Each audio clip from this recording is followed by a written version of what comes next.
Hi class, we're heading into week 5 now, so we have 2 weeks left.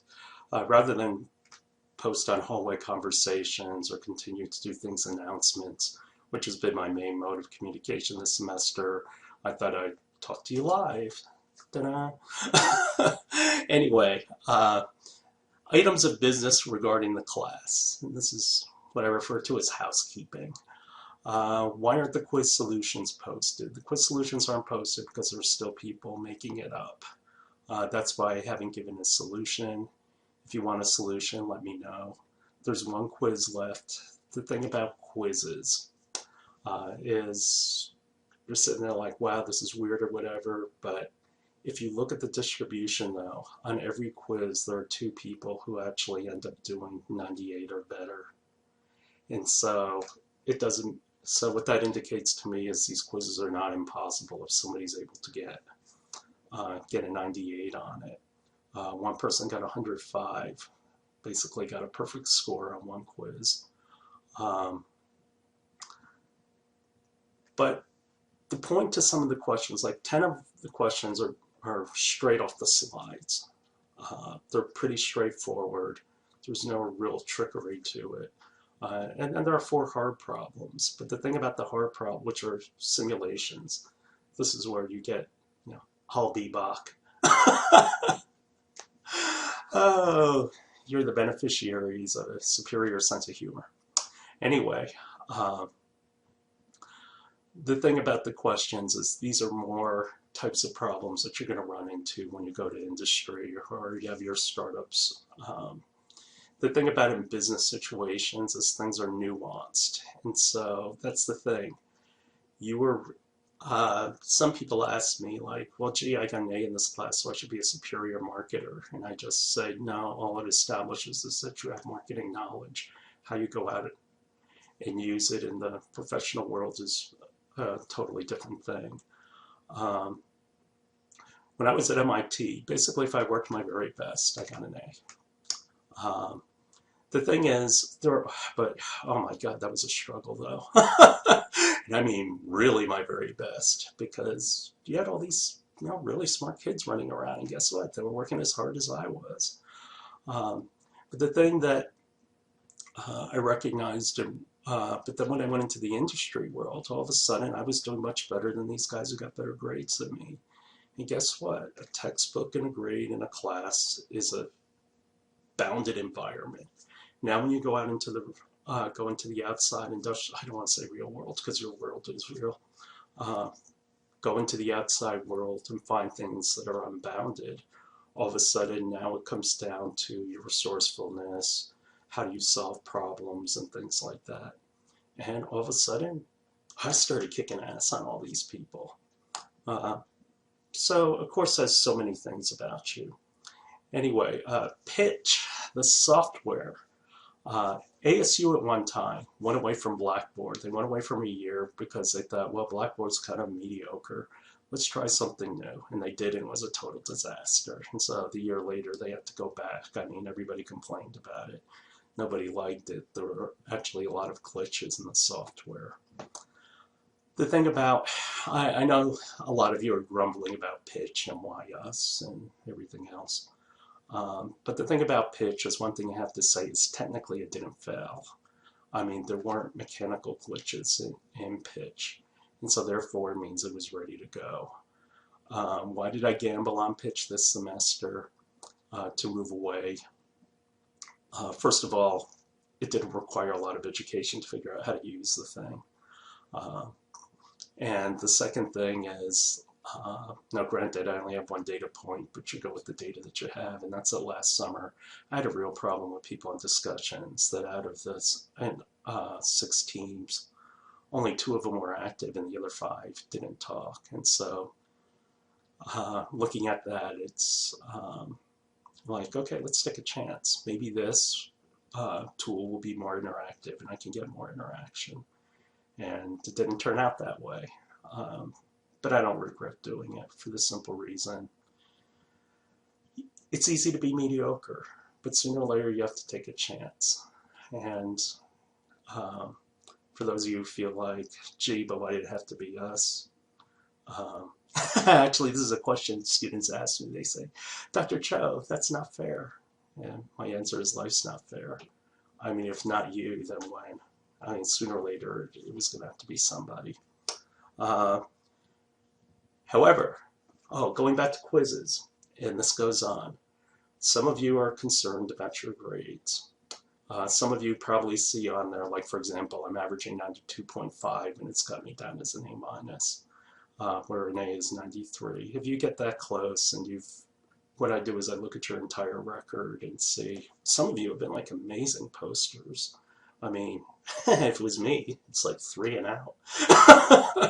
But a lot of you care enough about the people that you communicate with that you keep posting and posting, and I'll remember that. Basically, I'll give you the percentage point based on that. But yeah, if you're that close, I'll find some way to get you up if you've been a good student. On the other hand, if you haven't, then that's a different issue. But if you are concerned about your grade or you have certain goals that you want to meet, just contact me. Certain people have already contacted me about that. And the thing is, for most academians, it's about, oh, you do your stuff and whatever grade you get comes out. I'm an industry guy, and so the way I set it up is tell me what your goal is, and it's like, okay, let's work together and I'll help you make sure that if you do these certain things, then you can reach your goal. That's one thing professors don't do. It's like, gee, I want an A in this class, but I have no way. I don't understand how to do it. And so not only that, it makes the process more efficient for you. So for those of you concerned about your quiz grades, this is what I'm going to do. I'm going to allow you to have one of two options. One is to drop the lowest score of your quizzes. The thing is, for some of you, that doesn't help you at all. Or two, swap in. I will replace one of your quiz grades with your final project grade. Therefore, it puts more emphasis on the final project. In effect, now the final project goes from being worth 25% of your grade to 28. But this gives you a real opportunity to bring your average up if you're concerned about your quizzes. Let's see. Oh, and I also have an amnesty period. And what the amnesty period is for those of you who haven't turned certain things in, until June 23rd, midnight. You have until then to turn in things you've missed. And then after that, I have to start marking everything 0. But here, now I'm going to take 10% off because it's late, but the point is you have an opportunity to make it up. Let's see. Oh, last part. Case 2, Roman Haas. Roman Haas is a very old case, but the reason why I still do it is because it has so many of the elements that actually go into talking about distribution and price and everything else. The first question, I accepted a wide range of answers just because there is a range of answers, but it's a really simple idea. And that's that the advantage of this thing is because you don't have to clean as often, that's a savings. And the second thing is material-wise, since it's only $2 a packet, that's also a savings. And so first it's to understand, okay, how much savings do I have to actually play with? The next aspect in question, if you really look through the questions, it builds to a story. So I've done the financial part. Now the next part is what's the situation? And so what I was really looking for was some mention of what was going on with distribution and what they were doing with their own sales force. They were sending out engineers who aren't exactly the best people to be selling, but the marketers don't understand the product. And so as you can see, internally they had their own issues. And a lot of you did a good job of touching on the other points. The next question asks you about who's the customer. And that's why did I ask you that?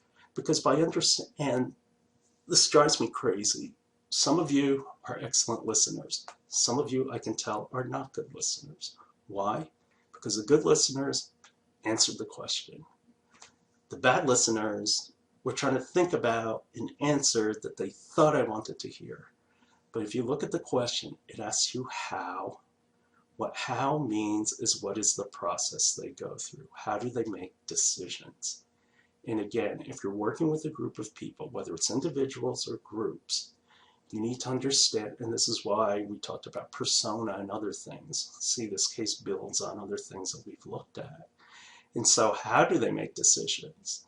And then once they go through this process of how they're going to make decisions, who makes the final call?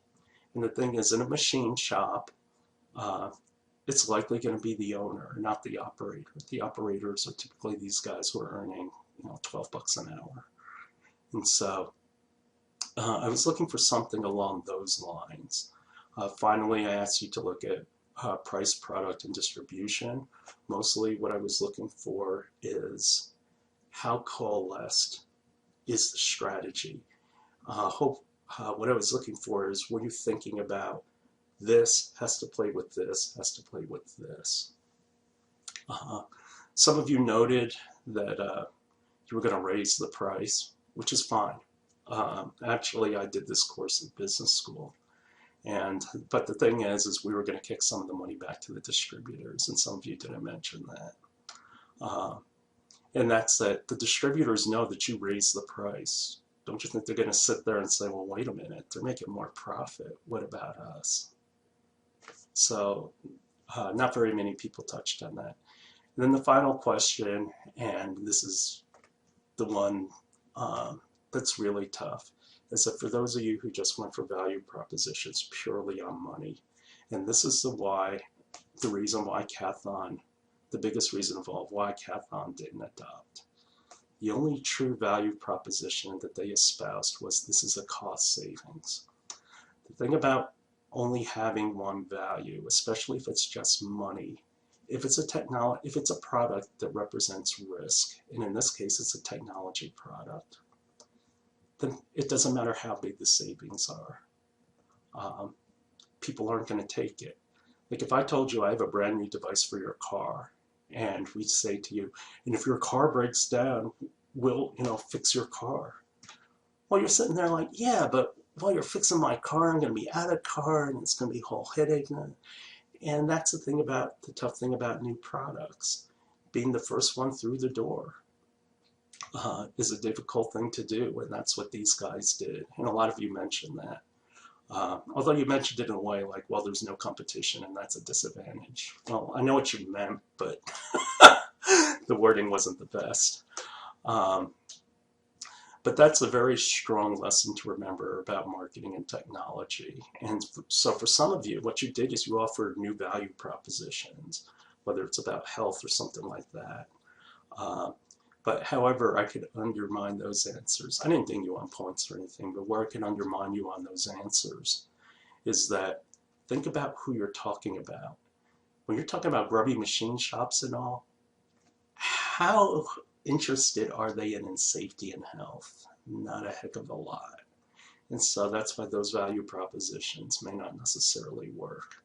You also have to look at the context of the time frame, and that's that back then they were a lot less sensitive than they are today. And so I'll post later to confirm this, but right now you have amnesty, and not only that, you have a way to get your quiz grades up.